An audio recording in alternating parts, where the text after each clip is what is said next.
الله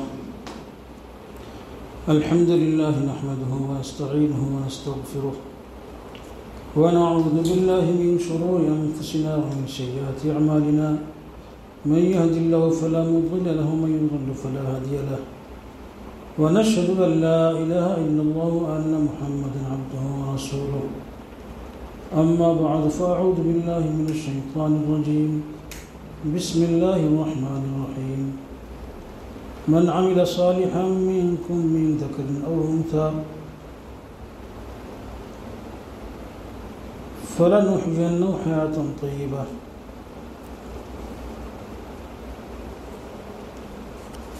من عمل صالحا منكم من ذكر أو أنثى وهو مؤمن فلنحيينه حياة طيبة صدق الله العظيم ভাই আল্লাহ আমাদেরকে মানুষ বানিয়েছেন। আল্লাহর খাজানার সবচেয়ে বড় বড় নিয়ামত আল্লাহ আমাদেরকে বেছে বেছে সবগুলো দিয়ে দিচ্ছে। আল্লাহ কোন নিয়ামত বাকি রাখেননি। মানুষ হওয়া এক নিয়ামত, মুসলমান হওয়া আর এক নিয়ামত, আর মুহাম্মদ সাল্লাল্লাহু আলাইহি ওয়াসাল্লাম হতে পারে আর এক নিয়ামত। হ্যাঁ, আর এই শেষ জমানায় আসছি এটা আর এক নিয়ামত। হ্যাঁ, আর এক নিয়ামত মানে আকাবের জমানায় আগে আসতে পারলে তো একটা ছিল, ভালো ছিল। মানে যেমন সাহাবায়ে কেরাম, তাবিঈন, তাবিঈন, তিন যুগ হলো স্বর্ণ যুগ, উত্তম যুগ। এর ফজিলত তো আছে কোরআন হাদিস, কিন্তু শেষ জামানারও ফজিলত আছে। রাসূল পাক সাল্লাল্লাহু আলাইহি ওয়াসাল্লাম বলেন যে শেষ জামানার মুসলমান যারা ঈমানের উপর অটল থাকবে তারা 50 জন সাহাবীর সমান নেকি নিয়ে কিয়ামতে উঠবে। শুধু এখন কাজ শুধু জমে থাকা একটু। শেষ জামানায় আসতে পারা আর এক নেকি, আসতে পারাই নিয়ামত না, এই জামানায় অটল থাকার আসলে ফজিলত ব্যাপারটা।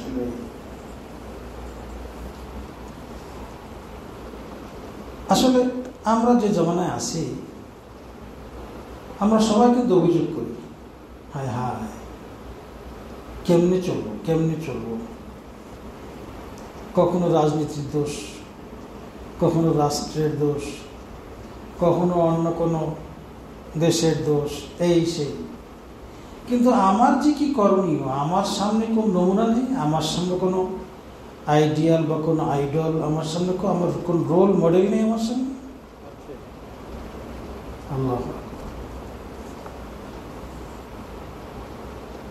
আল্লাহ পাক কোরআন কারীমের মধ্যে আসহাবে কাহাফের কয়েক যুবকের কথা নকল করেছেন যে তারা জামানার ফিতনার মোকাবেলা কেমনে করেছিল। তো জামানার ফিতনার মোকাবেলা তারা করছে।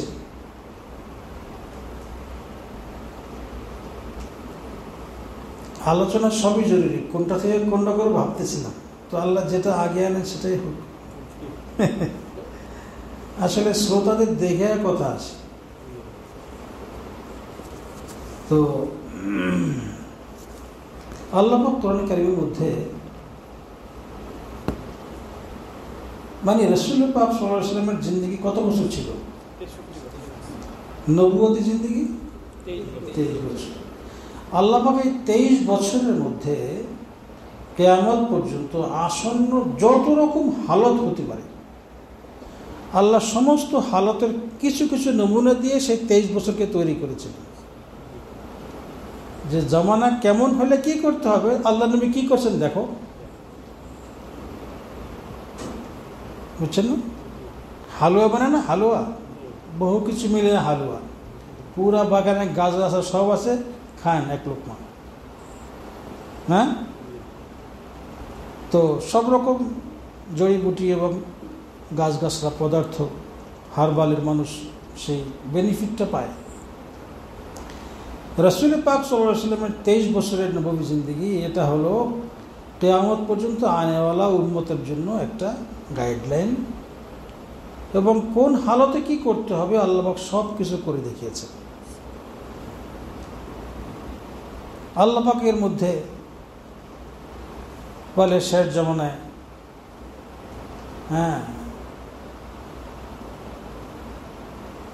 মানুষের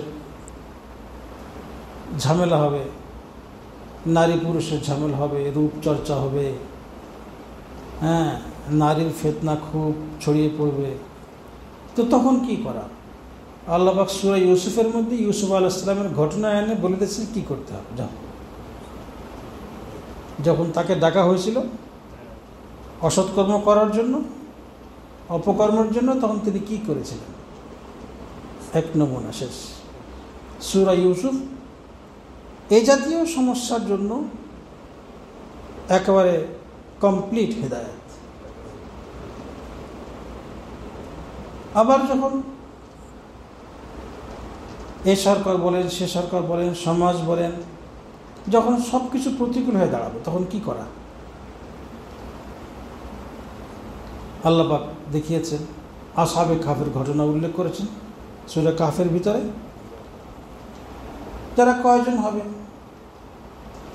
তো ধারণা এটাই যে 7 জন হবে। কোরআনের বাচন ভঙ্গিতে এটা বোঝা যায়।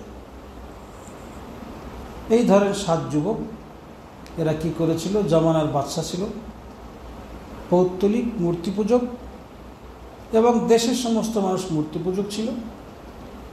কিছু যুবক ছিল আল্লাহওয়ালা, ওদের এটা বিবেকে বাধা দিল যে মূর্তি কেন পূজা করো? মূর্তি তো কোনো সৃষ্টিও করতে পারে না, অক্ষম জিনিস, তার পূজা করতে হবে কেন? তো তারা মানুষকে তাওহীদের দিকে দাওয়াত দেওয়া শুরু করলো যে মূর্তি টুর্তি পূজা করো না, এক আল্লাহর ইবাদত করো। এলাকার জনগণ খেপে তৎকালীন বাদশাকে ইনফর্ম করলো যে এরকম কিছু পোলাপান আছে, এরা সমাজের উচ্ছৃঙ্খল পোলাপান তাদের দৃষ্টিতে। যাই হোক, তো তারা দেখলো আমাদেরকে তো মেরে ফেলবে, শুলিতে চড়াবে, আগুনে পোড়াবে, আমরা কি করতে পারি এখন? তো তারা পালিয়ে গিয়ে পাহাড়ে গুহায় আশ্রয় নিল। আল্লাহ পাক কোরআনে কারিমের ভিতরে আসহাবে কাহফের ঘটনাকে প্রায় 3.5 পৃষ্ঠা আছে, 3 পৃষ্ঠাব্যাপী, প্রায় হিসাব করলে পুরো পাকা 3.5 পৃষ্ঠা হবে। 3.5 পৃষ্ঠা মধ্যে আল্লাহ পাক এই আলোচনা করছেন এই 7 যুবকের, তারা কি করেছেন। আল্লাহু আকবার। তো জামানার ফিতনা মোকাবেলা করার জন্য, ফিতনার মুখে পড়ে প্রতিকূল পরিবেশে নিজের দ্বীন ঈমান রক্ষা করতে কি করতে হবে আল্লাহ পাক নমুনা দেখিয়েছেন আসহাবে কাহফের অধ্যায়শেষ। আল্লাহু আকবার। তো আমাদের আলহামদুলিল্লাহ কোনো অবস্থাতেই মানে হায় করার কিছু নেই।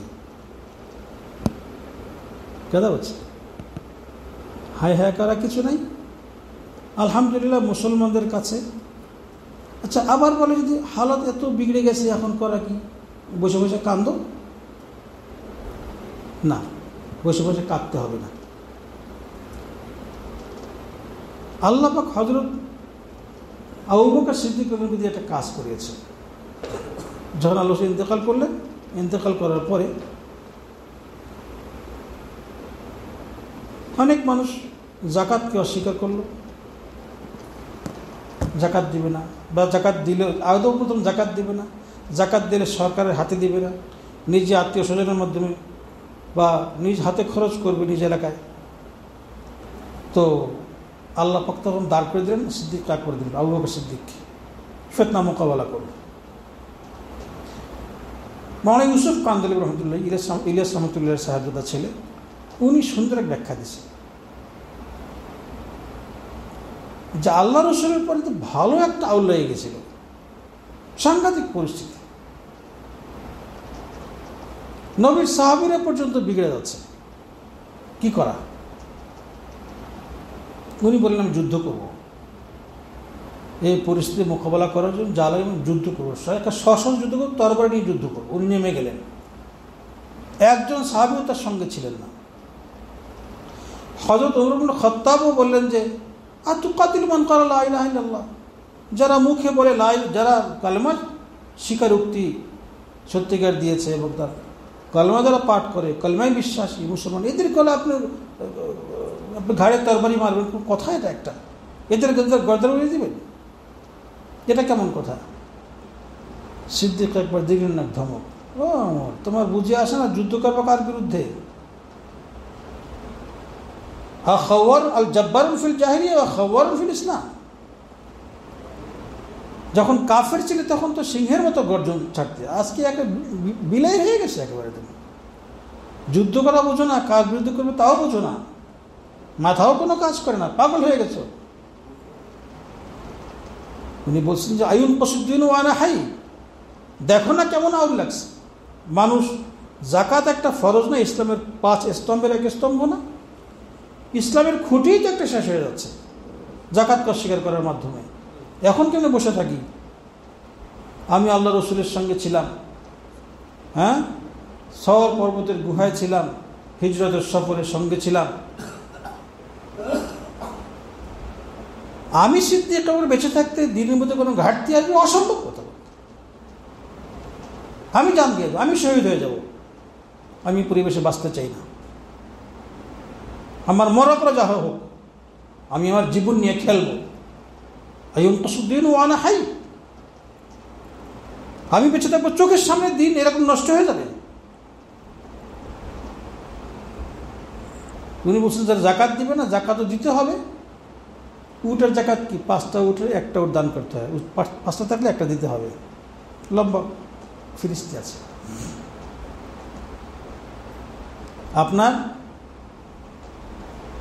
বলছে জাকাত তো দিবেই দিবে, পশুর জাকাত দিবে, স্বর্ণের উপর জাকাত দিবে, সব জাকাত দিবে। পশুর জাকাত দিবে, পশুর গলায় যে রশি, পশুর জাকাত দিলে রশি দেওয়া লাগে না? নিবে কেমনে? যে ব্যক্তি পশুর জাকাত তো দিবে কিন্তু রশি দিবে না, আমি তার বিরুদ্ধে যুদ্ধ করব।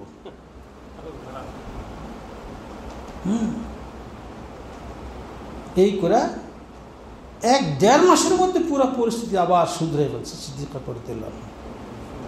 কথা হচ্ছে মাওলানা ইউসুফ রহমতুল্লাহ আলাইহি একটা সুন্দর এখান থেকে একটা ফলাফল বের করেছে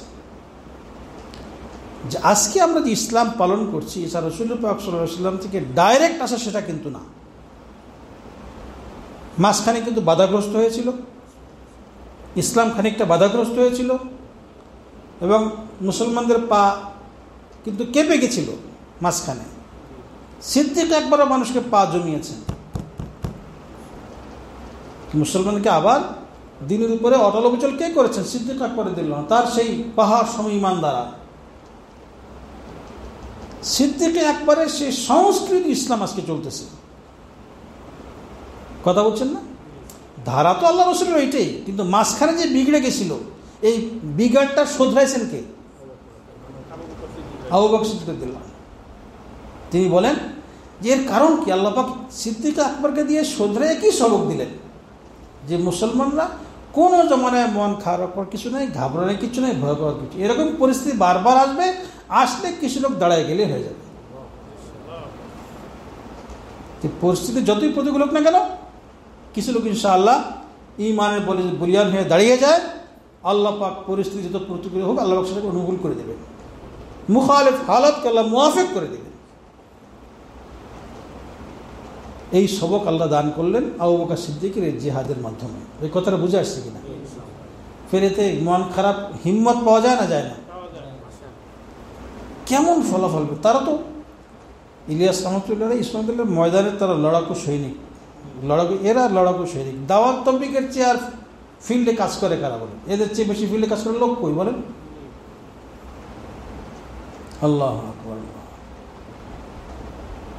তা আমি কোন দিক যাব? সোজা যাচ্ছি যে সব যুগের সমস্যার সমাধান কিন্তু কোরআনে বাতলিয়ে দিয়েছে। আপনি পেরেশান হওয়ার কিছু নাই, খালি একটু পড়াশোনা থাকলে আর কাগজ কলম ডায়েরি নিয়ে বসেন, একটু পড়তে থাকেন, বাংলায় কিছু বই পুস্তক পড়াশোনা করেন, নির্বাচিত ওলামাদের পরামর্শে নির্বাচিত কিতাব, তাহলে আপনার সব কিছু মোটামুটি পেয়ে যাবেন। একটু এটা সূচি করে রাখেন, এই বিষয়টা কোথায় আছে, অমুক কিতাবের এত পৃষ্ঠা, এই বিষয়টা কোথায় আছে, পড়তে থাকেন। আর কিতাবেও আন্ডারলাইন করেন, দাগ দেন, লাল কালি দিয়ে দাগ দেন, কাঠ পেন্সিল দিয়ে দাগ দেন, যেটা ভালো মনে করেন। অনেকে কিতাবের দাগ দেওয়া ঠিক না, বেয়াদবি। আর এই কিতাবের সবচেয়ে বড় আদব হলো পড়া। কিতাবের সবচেয়ে বড় আদব কি? আদবের চুল উঠে রেখে দিয়েছে একবারে জুজদানে পেঁচে, জীবনে পড়বো না। এটা কোন আদব? বাপ মার খেদমত করছে, আব্বা আম্মা আরে কেউ না, আমার সামনে এলো না। আব্বা আম্মা কীভাবে, কোন বেয়াদবি হবে? তাদেরকে আলমারিতে উঠে রেখে দাও, ওখানে না খেয়ে শুকিয়ে মরুক। আরে বাপ মাকে সামনে আনো, খেদমত করো, দোয়া লাও। তো এরকম কিতাবের আদব কি উঠে রেখে দেওয়া? মসজিদ এত আদবপূর্ণ জায়গা, সেখানে আসতে নেই। হ্যাঁ আমার ভাই, তো জামানা যতই প্রতিকূল হোক না কেন, আলহামদুলিল্লাহ আল্লাহ পাক সমাধান রেখেছেন, মন খারাপ করার কিছু নেই। আর ভাই, আমরা যে সত্যিকারই ভিতরে কিন্তু একটু আমরা শয়তানের সঙ্গে আপোষ করে চলি। আমাদের মজলিসি হালাত তো ভালো, আমরা সুন্দর সুন্দর কথা বলি, শুনি, আপনারাও বলেন, শোনেন, কিন্তু ভিতরে গুনার মজা নিতে থাকি। এইটি কিন্তু আসলে মুনাফিকের অংশ। আমাদের বিজয় আসে না তো এই কারণে আসে না। আমি যে কোনো এক ঘটনা ধরে টান দিলে সময় চলে যাবে। সংক্ষেপ আমি আমার মূল যে বক্তব্য বলতে চাই সেটা বলতেছি। আমাদের এখন আজকে মুসলিম, আমরা তো বুঝলাম ভয় পাওয়ার কিছু নেই, যে কোনো পরিস্থিতি ইনশাআল্লাহ হালত আমাদের পক্ষে আসবে। দেখেন একটা কথা, যে আমরা যে বিজয় চাই কিন্তু বিজয় আসে না, মূল কারণ কি? আমি একথা তো বললাম যে আমাদের কাছে সব কিছু আছে,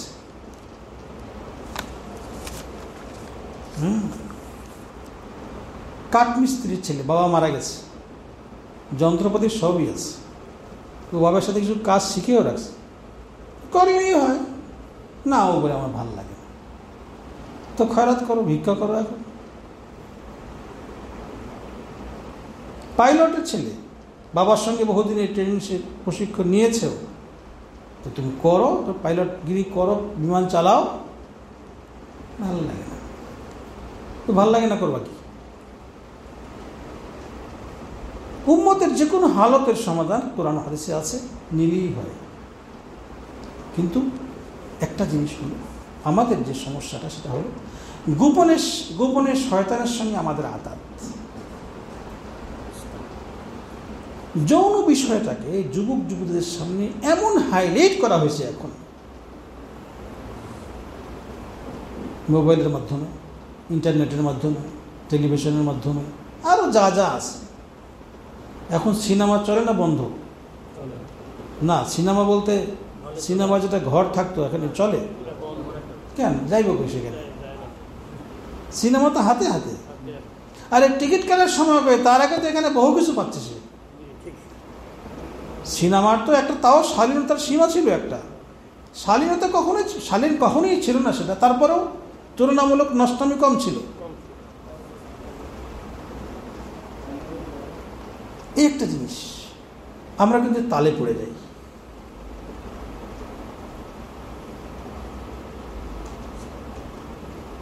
যৌন বিষয়টা এবং সুদ আর ঘুষ, কি বলে? আর যৌন বিষয়টার আগে সহশিক্ষা, ছেলে মেয়ে একত্রে পড়াশোনা,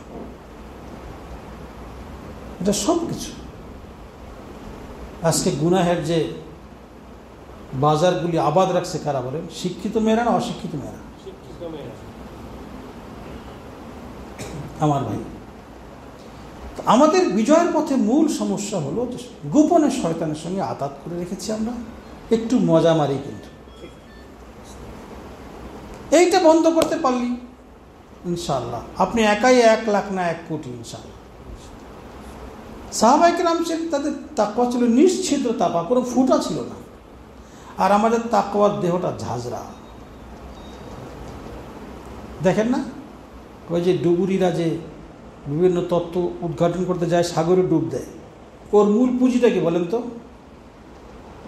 ওর ড্রেসটা নিশ্ছিদ্র নাকি বলেন? ড্রেসটা কি? যদি ড্রেসটা ফুটো হয়ে যায় ও টিকতে পারবে? আর ফিরেও কি আসবে?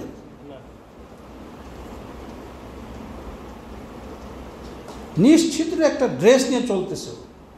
অক্সিজেন তো আসি, ড্রেসটাও ওর উপযোগী। হ্যাঁ, বিমান থেকে মানুষ প্যারাশুটের মাধ্যমে নিচে নেমে আসে, অ্যাক্সিডেন্ট করে না। যদি ছিদ্র হয়ে যায়, ফুটো হয়ে যায়, ফেটে গেলে শেষ। আমার ভাই, এরকম সব কিছু আমাদের একটা বিমান উড্ডয়ন করতেছে, উঠতেছে, যদি কোনো যান্ত্রিক গোলযোগ দেখা যায় আর উঠবে? আমরা মুমিন নামক যে এক বিমান ছিলাম, আমরা উড্ডয়ন করতে পারছি না। আমাদের তাকওয়াটা, আমাদের বাহন হলো তাকওয়া। এই তাকওয়াটা নিশ্চিত। আপনি দেখবেন গুনাহমুক্ত কয়দিন থাকেন, শরীরটা গরম গরম লাগে কিনা বলেন? কেমন লাগে? আজকে দুনিয়া কাজ করে ফেলাম, এরকম একটা ভাব হয় না? হয় না? আর গুনাহ করলে ওই দিন চোর চোর মনে হয় না? আজকে কিছু কথা বলেন, কি কথা, কথা আসে না, কথা বলছেন না? তাকওয়া, সাহাবায়ে কেরামের ঈমান এবং তাকওয়া ছিল টসটসা, উষ্ণ ঈমান, উত্তপ্ত ঈমান ছিল। দেখেন, মদদ ইলাহি কি শর্ত, একটা কথা হযরত থানভী বলে কিতাব আছে এখানে, ইরশাদাত হাকিমুল উম্মত, এই কিতাব থেকে পড়ছি। লিখছে আল্লাহ পাকের মদদ কেমনে আসে। हजरात, जंग आइनी हो या गैर आइनी, मुसलमानों को बजुज़ खुदा के किसी की इमदाद की ज़रूरत नहीं, और इमदाद इलाही की शर्त अहकाम इलाही की पाबंदी है, जिसका सैकड़ों बरस तक तजर्बा किया जा चुका है। যে কোনো যুদ্ধ হোক না কেন, মুসলমানদের কারো কোনো সাহায্য দরকার নাই। মুসলমানদের সাহায্য একমাত্র কি আল্লাহ করবেন। তার জন্য শর্ত হলো আল্লাহ পাকের বিধিবিধান, আল্লাহ পাকের হুকুম হাকাম মানা পালন করা, আমলটা ঠিক রাখা। মানে হাজারো লাখো অভিজ্ঞতা এক্ষেত্রে আছে, এটা পরীক্ষিত বিষয়। হ্যাঁ, जब तक मुसलमान सचमुच मजहबी दीवाने बने रहे, दुनिया उनकी जूतियों से लगी रही, और जो जो उसमें कमी आती गई, मुसलमान तरक्की से महरूम होते गए। যতদিন মুসলমানরা খাঁটি মুসলমান ছিল, ইসলামের দেওয়ানা ছিল, দিনের জন্য শতভাগ পাগল ছিল, তো দুনিয়া তাদের জুতার সঙ্গে লেগেছিল। দুনিয়া আসছে পায়ে বাজা, জুতার সঙ্গে বাজে আসছে।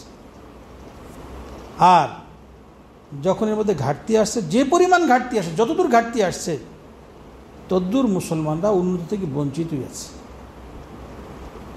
আমরা ইহুদি খ্রিস্টানকে আগাইলে আগানো হবে না, আল্লাহ আগাইতে দিবেন না।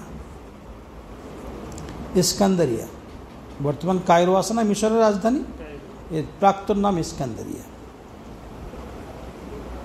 একটা ঘটনা যে फारूक आजम ने मिस्र इस्कंदरिया की फतह के लिए हज़रत अमर इब्न आस रज़ियल्लाहु अन्हु को अमीर लश्कर बनाकर भेजा। तो जिस तरफ ये खुदाई लश्कर रुख करता, फतह और नुसरत उनके कदमों पर गिरती थी। मगर इस्कंदरिया की फतह में मामूल से कुछ ज़्यादा देर हो गई, यानी 3 महीने तक मुसलमानों को उसका मुहासरा करना पड़ा। हज़रत उमर को यह ताख़ीर बार खातिर हुई, और आपने हज़रत अमर इब्न आस के नाम एक ख़त लिखा जिसका मजमून ये था, उमर रज़ियल्लाहु अन्हु মিশরটা বিজয় করার জন্য পাঠিয়েছিলেন আমর ইবনে আস রাদিয়াল্লাহু আনহুকে সেনাপতি বানিয়ে, যাও মিশর বিজয় করে আসো। আর আমর ইবনে আস রাদিয়াল্লাহু আনহু অনেক বড় সেনাপতি ছিলেন। হ্যাঁ, বাস যেদিকে রোগ করতেন আলহামদুলিল্লাহ, বাস বিজয় ছিনিয়ে নিয়ে আসতেন। দিক দিগন্ত সব তার পায়ের চলে আসতো, পায়ের তলে চলে আসতো। কিন্তু যখন নাকি মিশরের ইস্কান্দারিয়ায় কায়রো তার যখন ঘেরাও করলেন, বলে 3 মাস হয়ে গেছে, বিজয়ের কোনো খোঁজখবর নাই, যুদ্ধের কোনো পরিসমাপ্তি ঘটছে না। ওমরের জন্য খুব কষ্ট লাগলো, ব্যাপারটা কি, মুসলমানরা যুদ্ধ করতে গিয়ে 3 মাস লাগবে কেন, এটা কি কথা? তো তিনি চিঠি লিখলেন আমর ইবনে আস কাছে। কি চিঠি শোনেন, চিঠি শুনবেন না শুনবেন না? हाँ, बोलते हमद सलात के बाद मालूम हो कि मुझे हैरत है कि आपको फ़तेह इस्कंदरिया में इतनी देर क्यों लगी। आप तो हमेशा से जिहाद में रहते थे और हर काम में तजर्बाकार हैं, फिर इस ताख़िर की वजह इसकी सिवा और कुछ नहीं कि तुम्हारी नीयत में तग़य्युर आ गया है और तुम दुनिया से इसी तरह मोहब्बत करने लगे जैसे तुम्हारे मुखालिफ उसमें मुब्तला हैं।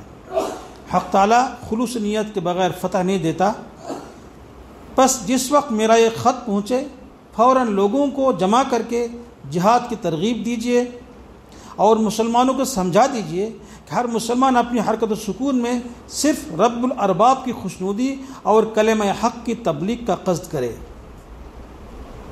हज़रत अम्र इब्न आस के पास ये वालानामा पहुँचा तो आपने लश्कर को जमा किया करके खलीफतुल मुस्लिमीन का ख़त पढ़कर सुनाया और सबको हुक्म दिया कि गुस्ल व तहारत के बाद 2 रकातें पढ़कर अल्लाह से फ़तह व नुसरत की दुआ करें। सारे लश्कर ने इस हुक्म की तामील की और नमाज दुआ के बाद अल्लाह की इमदाद के भरोसे पर एक हल्ला किया तो मैदान उनके हाथ था और दुश्मन वो ज़बरदस्त ताकत जिसने 3 महीने की मुदाफ़ात से शहर का दाखिला नामुमकिन कर दिया था, चश्मे ज़दन में ऐसी दरहम बरहम थी कि उसका कोई नामो निशान बाकी न था। হযরত ওমর বলেন যে চিঠি লিখতেছেন যে আল্লাহর প্রশংসা, নবীর দুরূদের পরে কথা শোনো, তোমার অবগতির জন্য বলছি যে আমি ওমর অত্যন্ত আমি বিস্মিত, হতবাক, আমি হয়রান পেরেশান যে আমর ইবনে আস তোমার ইস্কান্দারিয়া বিজয় করতে এত সময়, এত বিলম্ব কেন হলো, এত সময় কেন লেগে গেল? তুমি তো বহু পুরাতন যুদ্ধবাজ, তুমি অভিজ্ঞ মানুষ, প্রাজ্ঞ মানুষ। আমি ওমর মনে করি যে এই যে বিজয় এখনো আসছে না, বিজয় আসার বিলম্বের কারণ শুধু একটাই, যে তোমার নিয়তের মধ্যে পরিবর্তন চলে আসছে। তুমি আল্লাহর জন্য যুদ্ধ করছো না,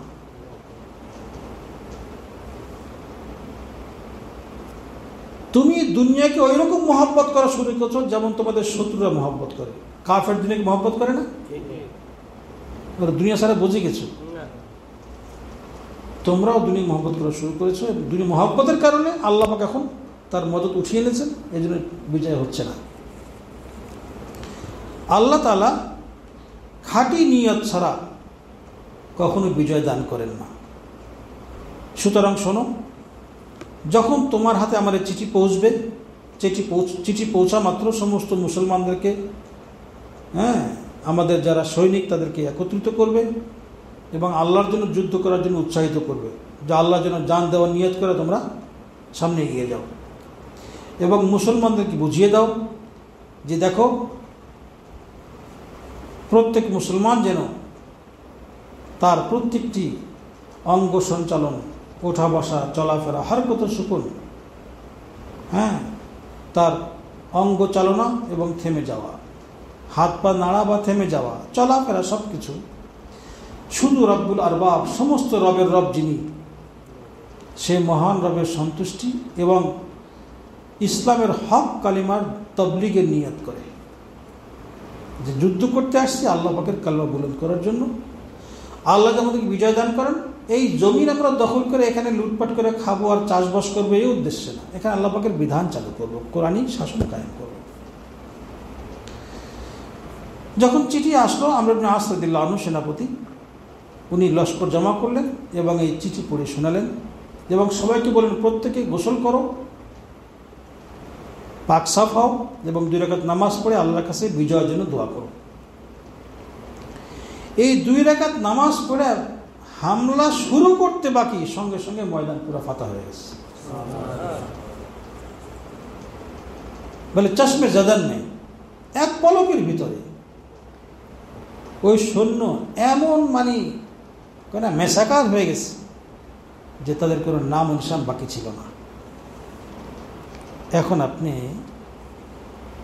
কথা বলছেন, আল্লাহ এখান থেকে থানভী फलाफल बेर करते ये एक तारीखी वाक़या है, এটা ऐतिहासिक घटना जिसको आम मुआरिखीन ने लिखा है। उसमें हमारे लिए दर्स इबरत है और मुसलमानों की नाकामी का सबब हुब्ब दुनिया और क़िल्लत ताल्लुक़ में अल्लाह के सिवा कुछ नहीं हो सकता। बस ज़रूरी है कि मुसलमान हर हुक्म इलाही की पाबंदी को अपने ज़िम्मा लाजिम और दूसरों को नरमी से समझाना और बतलाना अपना फ़र्ज़ मनसबी समझे। खुदा की नाफरमे और गुनाहों को छोड़ो, ऐसी सूरतें अपनी सूरतें ऐसी बना लो कि दूर से देखने वाला पहचान ले कि मुसलमान है, और अपने अखलाक इस्लामी अखलाक बना लो कि हर मुखालिफ के नज़दीक भी आपके अखलाकी शान मुमताज़ हो। आज से खुदा के फरमाबरदार बंदे बन जाओ, फिर देखो ताईद गैबी कैसे तुम्हारे साथ देती है और दूसरी कौमों पर तुम्हारे रौब का सिक्का बैठता है। हज़रत थानवी बोलेन এই যে কায়রো বা ইস্কান্দার এই বিজয়ের ঘটনা বললাম, যেখানে 3 মাস পর্যন্ত আমর ইবনে আস রাদিয়াল্লাহু তার বাহিনী নিয়ে ঘেরাও করেও বিজয় করতে পারলেন না। হযরত ওমরের এক নসিহত পালন করার সঙ্গে সঙ্গে বিজয় হয়ে গেল। এখান থেকে বলে আমাদের শিক্ষা নেওয়ার বহু কিছু আছে। শোনো, মুসলমানদের ব্যর্থতার মূল কারণ হলো মুসলমান দুনিয়াকে ভালোবাসে এবং আল্লাহর সঙ্গে সম্পর্ক দুর্বল। এই কারণেই মুসলমান ব্যর্থ হয়। যখনই ব্যর্থ হয়, ইতিহাসে যেখানেই যখন ব্যর্থ হয়েছে, মূল কারণ এটাই ছিল, আল্লাহর মোহাব্বত কম, দুনিয়ার মোহাব্বত বেশি। রাসূল পাক সাল্লাল্লাহু আলাইহি ওয়াসাল্লাম বলছেন, হুব্বুদ দুনিয়া রাসু কুল্লি খাতিয়াতিন, দুনিয়ার মোহাব্বত সমস্ত পাপের মূল। বুঝে আসছে? একটু জলদি করতে হবে না? যত পারেন জলদি করে নিয়ে আসা। সুতরাং প্রত্যেক মুসলমানের দায়িত্ব হলো সে যেন আল্লাহ পাকের হর হুকম ইলাহি की पाबंदी को अपने जिम्मा लाजिम और दूसरों আল্লাহ পাকের প্রত্যেকটা হুকুমকে মানা নিজের উপরে ফরজ মনে করে, জরুরি মনে করে, অত্যাবশ্যকীয় মনে করে। অন্যদেরকে বুঝাবে নরমভাবে, নিজে থাকবে শক্ত দিনের উপরে, নিজে শতভাগ শক্ত। আমরা অন্য উল্টাপাল্টা করলে, দিনের খেলাপ করলে খেপি, কিন্তু ভিতরে ভিতরে নিজে কিছু গুনাহ করি, ওটাকে সমস্যা না। শক্ত থাকবো আমি, কঠোরতা করবো আমার নফসের সঙ্গে, নম্রতা অন্যদের সাথে, যে ভাই আপনি একটু ভালো হয়ে চললে ভালো, আপনি এগুলোটা ছাড়লে ভালো হয় না, এই নেকিটা ধরলে ভালো হয়, এরকম সুন্দর মিষ্টি ভাষায় বোঝান। আর নিজের নফসের বিরুদ্ধে থাকেন একার বজ্র কঠিন। আল্লাহু আকবার। থানভী বলেন যে আমরা, হে মুসলমানরা, আল্লাহ পাকের নাফরমানি এবং গুনাহ ছেড়ে দাও এবং নিজের সিরাত সুরাত বেশভূষা এমন বানাও যে দূর থেকে কোনো দর্শক দেখলে চিনতে পারে এরা মুসলমান। এখন এমন সুরাত বানায় একেবারে লাস্ট চেক আপ ছাড়া বোঝার কোনো উপায় নেই যে মুসলমান না হিন্দু না কি, মুশকিল না? দিল্লিতে এক ঘটনা, বাবর মসজিদ ভাঙার ওই কালে আমরা শুনতাম, বহুল আলোচিত বিষয় ছিল একটা, যে কিছু মুসলমানরা হিন্দুদের মারের ভয়ে তারা দিল্লির কাছে গিয়ে নিজের এলাকা থেকে, হিজরত তো বলা যাবে না, কুফুরের জন্য তো হিজরত হয় না, দেশ ছেড়ে তারা দিল্লির কাছে গিয়ে এক জায়গায় একটা বসতি গড়ে তুলল। নতুন এক কিছু লোক, তারা ক্লিন শেভ করে আরও যা যা আছে সবই করে ধুতি পরা শুরু করলো, গলায় পৈটা, এই সেই, হিন্দু সাচ্ছে পুরা, রাম রাম করে খালি, আসল মুসলমান। এখন হিন্দুরা হঠাৎ করে এই লোকগুলা কোত্থেকে আসলো, করতে করতে করতে করতে করতে করতে তারা তো যান বাঁচানোর জন্য ওই সময় রাম রাম বলা শুরু করছিল, আল্লাহ আল্লাহ ছেড়ে। আল্লাহর এটা সহ্য হয়নি। পরে ধরা পড়েছে যে এরা আসলে মুসলমান, এরা হিন্দু না, খাঁটি হিন্দু না, এরা ভেজাল, তাদের দৃষ্টিতে মুসলমান। বুঝলেন? পরে বলছে তোমরা যে হিন্দু বুঝবো কেমনি, লাস্ট চেক হবে, খাতনা করছো না করো নাই। লাঞ্ছনা কাকে বলে ওই কথা বুঝে আসলো কিনা? ওরে সব মেরে ফেলছে, কাউকে গুলি মেরে, কাউকে পুড়িয়ে জ্বালিয়ে পুড়ে শেষ। আমার বন্ধুরা হলো পেলাম, আল্লাহ কালমা নসিব করেছিলেন, ধরে রাখতে পারলাম না। এরকম বোকামি কেউ যেন না করে। আল্লাহু আকবার। আমার ভাই, তো বলে প্রত্যেক মুসলমান যেন তার বেশভূষা ইসলামী বানায়, দূর থেকে দেখে মানুষ বুঝতে পারে এরা মুসলমান, এবং নিজের আখলাক যেন অনেক উন্নত হয়। সে ধৈর্য, সে সহ্য, সে সবর, মুচকি হাসি, অন্যকে বরদাস্ত করা। এক তবলিগের সাথে তবলিগি ইজতেমা করলে কেমন হয় বলেন তো? আল্লাহ, কি অবস্থা না ভাই! ডানে বায়ে চলি, জিকিরে ফিকিরে চলি, কি সুন্দর অবস্থা। একবার মৌলানা ছিলেন, কি নাম, টঙ্গীর ময়দানে এলান করতেন যিনি, মক্কিনগর মাদ্রাসার মোহতামিম ছিলেন, তো উনি এলান করতেন, বলবে আমরা কাপড়গুলো নামিয়ে ফেলি। এত মিষ্টি ভাষায় বলতেন, সুবহানাল্লাহ, কত মন চিনি তার মুখে ঢালছে আল্লাহই ভালো জানেন। এত সুন্দর এলা ভাষায় বলতেন সবাই একেবারে। একদিন বলতেছিলেন টঙ্গীর ময়দানে, ভাই আমরা কাপড়গুলো নামিয়ে ফেলি, ভাই নামিয়ে ফেলে ভালো হয় না ভাই? পরে বলছেন যে আহা, উম্মতকে মানান বড় মুশকিল ভাই। আকাবের চাচ্ছেন যে আমরা লোক কাপড়গুলো নামিয়ে ফেলি ভাই। ভাই একটু আকাবের তাদেরকে একটু খুশি করা যাবে না ভাই? ইনশাআল্লাহ। কত আরো সুন্দর করে বললে আরো ভালো লাগবে, হয়তো আমি তো সুন্দর বলতেও পারবো না। তো দেখেন যে মুসলমান, তার কথা মধুরতা, আল্লাহ। আর এই মধুরতা শুধু বাইরে না, নিজের সংসারে, নিজের ঘরে, ছেলে মেয়ে, স্ত্রী পুত্র, আত্মীয় স্বজন যেখানে থাকি, মানুষ বলবে আহা, লোক কি ছিল, আখলাক কি ছিল, আখলাক কি ছিল। কোনো আল্লাহ যখন কোথাও যান, আল্লাহ কারি সৈয়দ আহমদ বান্দুর রহমতুল্লাহ ছিলেন ভারতের, যখন পথে যাইতেন হিন্দুরা লাইন দিয়া ভগবান ভগবান করছে, ওরা তো খালি জারি বাইরে, হ্যাঁ, তার সামনে নুয়ে পড়ে।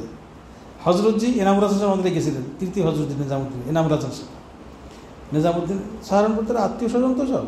তো আমরা সাহারানপুরে পড়তাম, দেখতে গেলাম, হজরত আসরের পরে বসা ছিলেন, বহু হিন্দু এসে পায়ে সেজদা করতেছে, ভগবান ভগবান ভগবান। খাজা মানে সেজদা ওঠেন, ভগবান ভগবান ভগবান। সস্তা কপাল যেখানে সেখানে, আল্লাহ মাফ করে। তো বলছে যে ভাই आज से আমরা আজকে থেকেই নিয়ত করি, आज से खुदा के फरमाबरदार बंदे बन जाओ, फिर देखो ताईद गैबी कैसी तुम्हारे साथ देती है। আজকে থেকে শতভাগ আল্লাহ পাকের অনুগত গোলাম এবং বান্দা হয়ে যাও, ফের দেখো আল্লাহ পাকের মদত তোমার সাথে কেমনে চলে, এবং অন্যান্য কমের দিলের ভিতরে ভয় শুরু হয়ে যাবে। আমার হযরত দামাত বরকাতুম বলেন, আমার শেখ দামাত বরকাতুম মাওলানা আব্দুল মতিন মুফাসসির বলেন যে ভাই, যদি আমি শতভাগ তাকওয়া রক্ষা করে চলতে পারতাম, তাহলে নদীর মাছ এসে বলতো হযরত মেহেরবানি করে আমাকে গ্রহণ করো, ও নিজে উঠে আসতো, এটা বলতো আমাকে মেহেরবানি করে গ্রহণ করো, আমাকে ভোগ করো। বুঝে আসছে ভাই? তো কথা ভাই, আমরা আল্লাহ পাকের মদদ নেওয়ার চেষ্টা করি, আগ বাড়িয়ে চেষ্টা করি। এই সামান্য মোবাইলের সুরসুরি, আর কোনো একটা মেয়ে কি দেখাই দিল, আর একটু কি হইল, কি বলেন আমার ভাই? আল্লাহ যাদের তৌফিক দান করেছেন, বিবাহ করি, বউর কাছে বেশি সময় থাকি, এই জমানার সমাধান এগুলি। আল্লাহ তৌফিক দিয়েছেন তো বিয়ে করি এবং বউর কাছে বেশি সময় দিই। আচ্ছা, বউ কত বড় সম্মানের জিনিস বলেন? আল্লাহ বলছেন আকিমুস সালাত, মসজিদের সম্মান কেন? আকিমুস সালাত, নামাজ কায়েম করতে বলছেন, আল্লাহ পাকের সে হুকুম পালন করার জায়গা মসজিদ, তাই মসজিদের সম্মান। আল্লাহ বলছেন ইত্তাকুল্লাহ, আল্লাহকে ভয় করো, তাকওয়া রক্ষা করো। এই জন্য বউ কি মাধ্যম না? তো বউ কি সম্মান পাবে না? মসজিদ আল্লাহর হুকুম ফরজ আদায় করার জায়গা, বউ আর এক হুকুম আদায় করার জায়গা। কি কথা বোঝেন? মসজিদ ছাড়া আকিমুস সালাত হয় না, বউ ছাড়া ইত্তাকুল্লাহ হয় না। ভাই কোথায় বুঝে আসছে না? আসলে বউ কাছে থাকি। আমাদের হযরত বলেন যে ভাই, যতক্ষণ বিবির কাছে থাকা হয়, নূরই নূর মনে হয়, নূরই নূর মনে হয়। কথা বুঝে আসছে? বিবি অনেক বড় জিনিস, বিবিকে সম্মানও করবেন, শ্রদ্ধাও করবেন। যাদেরকে আল্লাহ পাক ভাই তৌফিক দান করেছেন, কমপক্ষে বাপ মার সঙ্গে খেয়ে মোটামুটি ডাল ভাত খেয়ে পোষান যায়। এস্টাবলিশড হওয়ার শব্দটা খ্রিস্টানদের শব্দ, ইহুদিদের শব্দ। মুসলমান কখনো এস্টাবলিশড হয় না, হবে না, আল্লাহ হইতে দিবেন না। এই টানা পড়াই থাকবে, এই পান্তাভাতেও বেচারি শরীর হলে সমস্যা। বুঝে আসছে? হ্যাঁ, তবলিগি সাথীরা দেখবেন যে এক মুঠ চাল বাড়িয়ে দেয়, যে আর এক সাথীকে দেয় না, মার্কাজ যখন খানা নিয়ে আসে, কয় দাও, আরে যত কিছু বাড়ায় যা বড় দাও, 2-3 জন 4-5 জন মিলে খায় হয়ে যায়। রাসূল পাক সাল্লাল্লাহু আলাইহি ওয়াসাল্লাম বলেন যে হ্যাঁ এখন 10 টাকা হ্যাঁ করে গুছিয়ে রাখেন, দিয়েন না, এখন দেরিও করবো না, কিন্তু বেড়ে ফেলেন না একটু পরে। কি রাসূল পাক সাল্লাল্লাহু আলাইহি ওয়াসাল্লাম যে তাআমুল ওয়াহিদ ইয়াকফিল ইসনাইন, একজনের খানা দুজনের জন্য যথেষ্ট। তা আপনি একা খানা ভাগ করে বসে মিলে খাবেন, সমস্যা কি? এইরকমই চুক্তি হোক বিয়ার সময় যে আমার অর্ধেক খানা খেয়ে থাকতে পারবা কিনা বলো। ভার্সিটি আর কলেজ আর জেনারেল শিক্ষা সেই হ্যাঁ সব ঠিক আছে, বলে আমার সব থেকে দুনিয়াদার বানিয়ে দিচ্ছে। হ্যাঁ সবটি জাহান্নামমুখী, কি অবস্থা! নামাজ কালামের কোনো চর্চা, কোনো আলোচনা ক্লাসে নাই। এটা মুসলমান দেশে হয় কি না? হ্যাঁ সব থেকে নষ্ট করার ইন্তজাম।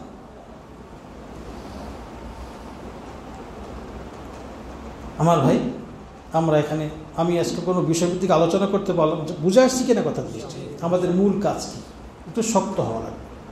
তেমন এক পিসার আমাদের একদিন বলছিলেন, মৌলানা ফজলুল করিম সাহেব রহমতুল্লাহ, বত পিসার আব্বা, যে দেখলাম জমানার মধ্যে খুব আউল, সব এলোমেলো, দিনের কোনো কাজই করা যাচ্ছে না। তখন আমি শক্ত হয়ে গেলাম, আমি জমে গেলাম। এই চরমনে যা দেখেন, একটা ব্যক্তির জমার বরকতে সব জমছে। তো উনি জমলে যদি হয়, আপনি জমলে হবে না? একবার নিজামুদ্দিন আসছে, আয়সা বলে হযরত এখানে জিকিরের খুব নূর অনুভব হতেছে। হযরত বলেন যে জিকির আমার পৈতৃক সম্পত্তি না, আল্লাহ আল্লাহ তোমারও আছে, তুমি গিয়ে তোমার বারান্দায় জিকির শুরু করো, ওখানে বেড়া ভেঙে নূর ঢুকবে। আমার ভাই আমরা শনিবার আসা মিস করবো না, আরো লোকজন নিয়ে আসবো ইনশাআল্লাহ। এই মুহূর্তে নিজেকে একটু ভাই, লঞ্চ ডুবে গেলে কি অবস্থা হয় বলেন? সবাই ইয়া নফসি করে না? আমরা এই মুহূর্তে ইয়া নফসি করি ভাই, একটু চোখের ইবাদত করি।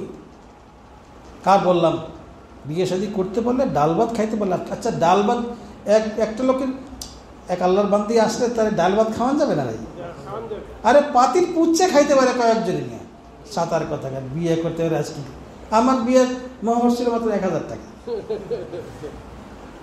আপনার একটা ঝামেলা করছে। আর ওসে বলেন যে বিয়ে খরচ যত কম, সে বিয়ে তত বরকতপূর্ণ। আমার এক টিচার বিয়ে করতে গেছে, তার বেতন এখানে 11,000 টাকা। আমাকে বলছে যে 2 মাসের বেতন, 2 মাসের বেতন দেওয়া সম্ভব না।